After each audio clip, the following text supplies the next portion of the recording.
નમસ્કાર દર્શક મિત્રો, દિલોક સત્તા શોમાં આપણું સ્વાગત છે. સ્પેસ સિક્રેટની દુનિયા ઘણા બધા રહસ્યોથી ભરેલી છે. ક્યારેક તો એવું પણ બનતું હોય છે કે પૃથ્વી પર આવતા એસ્ટ્રોઇડની હિલચાલના કારણે ખતરો પણ ઊભો થતો હોય છે.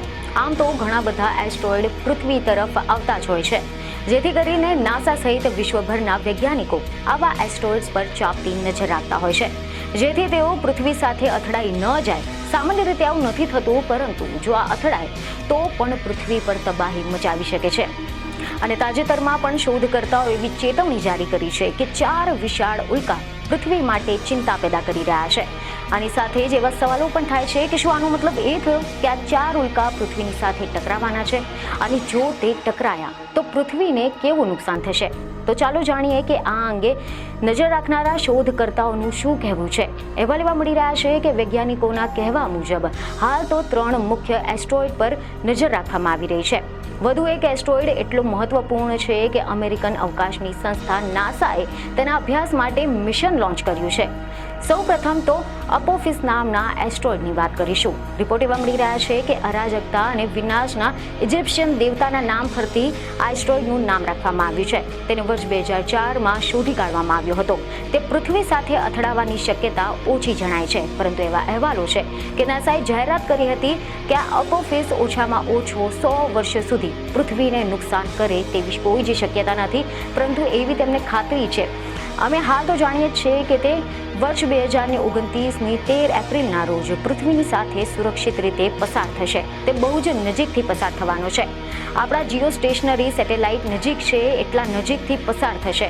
અમને લાગે છે કે પૃથ્વીની નિકટતા એ એસ્ટ્રોઇડને ખેંચી શકે છે અને તેનો આકાર પણ બદલી શકે છે. અહેવાલ તો એવા પણ સામે આવ્યા છે કે નાસાનું એવું કહેવું છે કે પૃથ્વીનું ગુરુત્વાકર્ષણ બળ એક ખેંચાણ પેદા કરે છે, જે અપોફિસ સૂર્યની આસપાસની ભ્રમણ કક્ષામાં ફેરફાર કરશે અને તે એસ્ટ્રોઇડ પર કેટલાક નાના ભૂસ્ખલનનું કારણ પણ બની શકે છે. તેઓ સરેરાશ વ્યાસ 340 મીટર એટલે કે ફૂટબોલના 3 મેદાન જેવડો છે, જે પૃથ્વીની સપાટીથી લગભગ 32,000 કિલોમીટર દૂરથી પસાર થશે. નરી આંખે જોઈ શકાય એટલો નજીકથી આ પસાર થવાનો છે. આના બાદમાં બીજો એસ્ટ્રોઇડ છે 2024 YR4. અહેવાલ એવા મળી રહ્યા છે કે નાસાના અંદાજ મુજબ 53 થી લઈને 67 મીટરના કદનો એટલે કે લગભગ 15 માળની ઇમારત જેવડો આ એસ્ટ્રોઇડ 2024માં શોધી કાઢવામાં આવ્યો હતો, અને તે 2032માં પૃથ્વીની સાથે અથડાવાની એક પાતળી શક્યતા હોવાનું જાણવા મળ્યું છે. ત્યારે તે વિશ્વભરમાં સમાચારોમાં ચમક્યો હતો. તેના પૃથ્વી પર અથડાવાની શક્યતા બહુ જ ઓછી હોવાનો અંદાજ સંશોધકોએ માંડ્યો છે, પરંતુ આના પછી નાસાએ તે શક્યતાને નકારી કાઢી હતી. તેમનું કહેવું છે કે પૃથ્વી સાથે અથડાવાની દિશામાં આગળ વધતા એસ્ટ્રોઇડના નિરીક્ષણમાં સૌથી મોટો પડકાર પૈકી એક છે કે તેના પૃથ્વી સાથે અથડાવાની શક્યતા કેટલી છે તે નક્કી કરવાનો હોય છે. એ ભ્રમણ કક્ષાને ચોક્કસ માર્ગને જાણવા માટે અમારે સતત અવલોકન કરવું પડે છે. આ એસ્ટ્રોઇડ ચંદ્રની સાથે અથડાય તેવી હજુ પણ 3.8% શક્યતા છે, પરંતુ આ અથડામણ થાય તો પણ તેનાથી આપણી નેચરલ સેટેલાઇટ ભ્રમણ કક્ષામાં કોઈ ફેરફાર નહીં થાય. ત્યારબાદ હવે આપણે વાત કરીશું ત્રીજા એસ્ટ્રોઇડની, જે છે ડિડિમોસ અને ડિમોફોર્સ. જી હા, અહેવાલ એવા મળી રહ્યા છે કે ગ્રીકમાં ડિડિમોસનો અર્થ એ જોડિયા થાય છે. તે એક એસ્ટ્રોઇડ છે જેમાં ડિમોફોર્સ એક નાનો ચંદ્ર છે જે તેની ભ્રમણ કક્ષામાં વિહાર કરે છે, અને આ બંનેમાંથી એકેને પૃથ્વી માટે ખતરો નથી માનવામાં આવી રહ્યો, પરંતુ તેઓ પૃથ્વીની નજીકથી પસાર જરૂર થવાના છે. નાસાએ ડિમોફોર્સનો નાશ કરવા માટે DART મિશનને લોન્ચ કર્યું હતું, પરંતુ તેનો નાશ કરવાની પ્રક્રિયામાં DARTનો પોતાનો જ નાશ થયો હતો.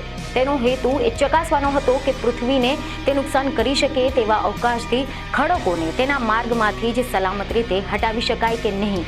જો કે આ બંનેમાંથી કોઈ પણ પૃથ્વીના માર્ગમાં આવવાની શક્યતા ખૂબ જ ઓછી છે, અને તેમની ભ્રમણ કક્ષાના સંબંધે નાના મોટા ફેરફારથી કોઈ પણ જોખમ વધવાની શક્યતા પણ નથી. પરંતુ એ મિશનથી ચંદ્ર ડિમોફોર્સ પર અસર થઈ હતી. ગ્રહ સંરક્ષણના પ્રથમ વ્યવહારુ પરીક્ષણમાં ડિડિમોસની આસપાસની તેની ભ્રમણ કક્ષા બદલાઈ ગઈ હતી, અને હવે આગામી વર્ષના હેરા મિશનની શરૂઆત પહેલા અથડામણ પછીની ઘટનાઓની તપાસ વૈજ્ઞાનિકો દ્વારા કરવામાં આવી રહી છે. આ સિવાય ચોથો ઉલ્કા, જેનું નામ છે સાયકી, તેને લઈને પણ નાસાએ જાણકારી આપી છે. એવા અહેવાલ સામે આવ્યા છે કે નાસાએ જેને મુખ્ય એસ્ટ્રોઇડ બેલ્ટમાં સૌથી રસપ્રદ પદાર્થો પૈકી એક તરીકે જણાવ્યો છે તે છે સાયકી, અને આ સાયકીને વર્ષ 1852માં મળી આવ્યો હતો. તેનું નામ આત્માની ગ્રીક દેવીના નામ પરથી રાખવામાં આવ્યું છે. સાયકી આપણાથી ખૂબ જ દૂર છે. તે ગુરુ અને મંગળની વચ્ચે સૂર્યની પરિક્રમા કરે છે તથા તે ધાતુ તેમજ ખડકનો બનેલો હોવાનું માનવામાં આવી રહ્યું છે. વૈજ્ઞાનિકો માને છે કે મોટાભાગની ધાતુ ગ્રહોની નિર્માણ સામગ્રી પ્લેનેટ સિમલમાંથી મળી આવે છે. તેનો અભ્યાસ કરવાથી પૃથ્વીના મુખ્ય ભાગ અને અન્ય ગ્રહોના મુખ્ય હિસ્સાની રચના કેવી રીતે થઈ છે તે શોધવામાં આવે છે. તેનો નકશો બનાવવા માટે અભ્યાસ કરવા માટે નાસાએ વર્ષ 2023માં એક મિશન શરૂ કર્યું હતું. તમે જણાવી દઈએ કે દર વર્ષે જમીન પર અને અવકાશમાં અન્ય તમામ વેધશાળાઓ દ્વારા આશરે 20,000 જેટલા એસ્ટ્રોઇડ્સને શોધવામાં આવે છે. વૈજ્ઞાનિકોનું કહેવું છે કે પૃથ્વી નજીક આવતા પદાર્થોમાં ઘણી બધી રસપ્રદ બાબતો હોય છે. તેમની ભ્રમણ કક્ષા સુપરિચિત ન હોય ત્યાં સુધી તેમના પર ચાંપતી નજર રાખવામાં આવે છે. ક્યારેક તેની અસરની આગાહી માટે તેના પર નજર રાખવામાં આવે છે. એસ્ટ્રોઇડ ક્યાંનો છે, ક્યાં જઈ રહ્યો છે, તેની ગતિની નિયંત્રિત કરવાની બાબતો પર પણ નજર રાખવામાં આવે છે. તો આશા રાખીએ છીએ કે અમારા દ્વારા આપવામાં આવેલી આ માહિતી તમને સારી લાગી હશે. અને જો તમને આ વિડીયો સારો લાગ્યો હોય તો તેને લાઇક અને શેર કરવાનું ન ભૂલતા. બીજને ખબરો સાથે ફરી મળીશું. ધન્યવાદ.